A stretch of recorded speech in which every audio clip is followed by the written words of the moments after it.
Ei pessoal, bom dia, boa tarde, boa noite, depende da hora que vocês estão me assistindo. Mais uma aula de Sociologia Geral e Jurídica e hoje, dando continuidade aos nossos sociólogos, vamos falar sobre uma figurinha carimbada também aí nesse mundo, que foi Max Weber.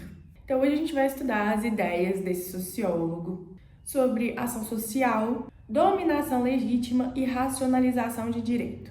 O Weber foi um dos principais sociólogos clássicos e, como todos eles fizeram, ele procurou entender como o indivíduo age em sociedade. Procurou buscar um sentido para as ações daqueles indivíduos. Ele não focou muito nem em economia, nem em estrutura social, que foi o que a gente viu nos outros. Ele buscava entender o comportamento humano e as motivações que levam as pessoas a agir de determinada maneira. Para Weber, a sociedade é formada por ações sociais. Isso significa que, para ele, as atitudes humanas possuem sentido e são orientadas em relação a outras pessoas. E ele classificou essas ações em 4 tipos principais. A ação tradicional. Gente, vou olhar para baixo aqui porque vocês já sabem, né? Não dá para decorar, não. A ação tradicional, a ação afetiva, a ação racional orientada por valores e a ação racional orientada por fins. A primeira aqui que a gente vai explicar é a ação tradicional. Basicamente, o que é uma tradição? É um hábito, é um costume. A ação tradicional nada mais é do que isso. São comportamentos repetidos que acontecem dessa forma desde sempre. Então a gente tem, por exemplo, escovar os dentes ao acordar. Isso é uma tradição, isso é culturalmente aceito, né? Todo brasileiro sabe que tem que escovar dente, você não quer feder. Existem algumas famílias que têm a cultura de escovar os dentes depois de tomar café da manhã, outras antes. Mas o negócio é que todo mundo escova dente de manhã. O segundo tipo é a ação afetiva. Essa já é guiada pelos sentimentos, pela emoção. Nesse caso, a pessoa ela vai ser impulsionada pela raiva, pela alegria, pelo medo, alguma coisa que vem de dentro dela. Um exemplo é uma pessoa que, durante uma discussão, sem pensar muito, acaba ofendendo outra pessoa movida pela raiva. Isso é uma ação afetiva, né? A gente geralmente associaria afetiva a uma coisa positiva, então falar eu te amo também seria uma ação afetiva. O terceiro tipo é a ação racional orientada por valores.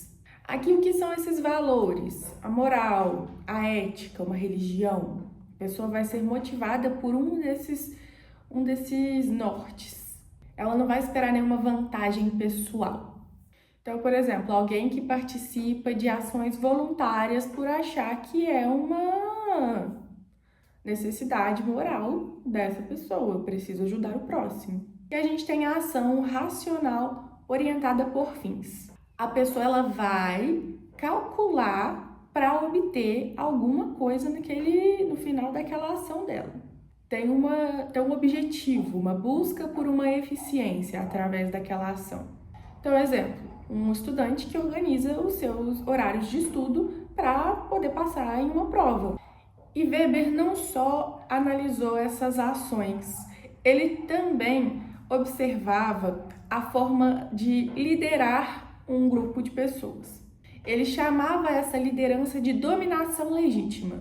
Por quê? Para uma sociedade ser organizada, de acordo com ele, as pessoas precisam reconhecer legitimamente um líder. O Weber classifica 3 tipos de dominância.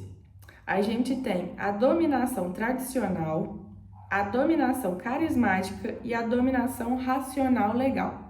A dominação tradicional é o que o nome já diz, sempre foi assim. Então, naquelas sociedades em que a gente tem a monarquia, passa de pai para filho, as pessoas vão respeitar porque é tradicional respeitar aquela família. A dominação carismática a gente vai ver muito naquele contexto de revolução. Então, talvez um político, uma pessoa que fala muito bem.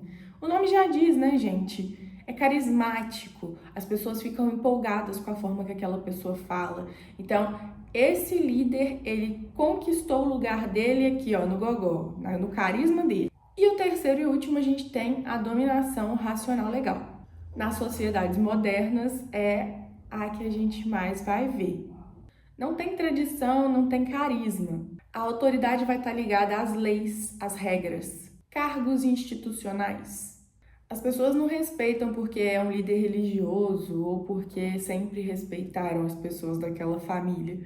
Não, as pessoas respeitam porque a lei manda respeitar. Então, se foi feito todo o processo de acordo com as regras daquela sociedade, as pessoas vão respeitar a partir do momento em que as regras estão sendo cumpridas. Então, a dominação racional legal, basicamente, é a pessoa obedecendo porque ela respeita a validade das normas. E é nesse momento que Weber traz o direito ali dentro da doutrina dele. Para ele, cada dia mais o mundo se tornava racional, mais burocrático. Então a gente tinha muita regra técnica, planejamento, busca por eficiência. E através disso o direito moderno ele passa a funcionar com norma escrita, procedimento padronizado, aplicação impessoal das leis. E a burocracia surge através desse processo. Para Weber, a burocracia é uma forma de organização baseada em funções muito bem definidas. Hierarquia, documentos, regras impessoais.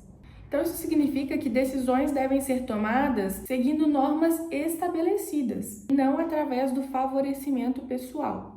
Tribunal, repartição pública, empresas públicas no geral vão trabalhar com muita burocracia. Não vai acontecer de ser mais simples por motivos pessoais.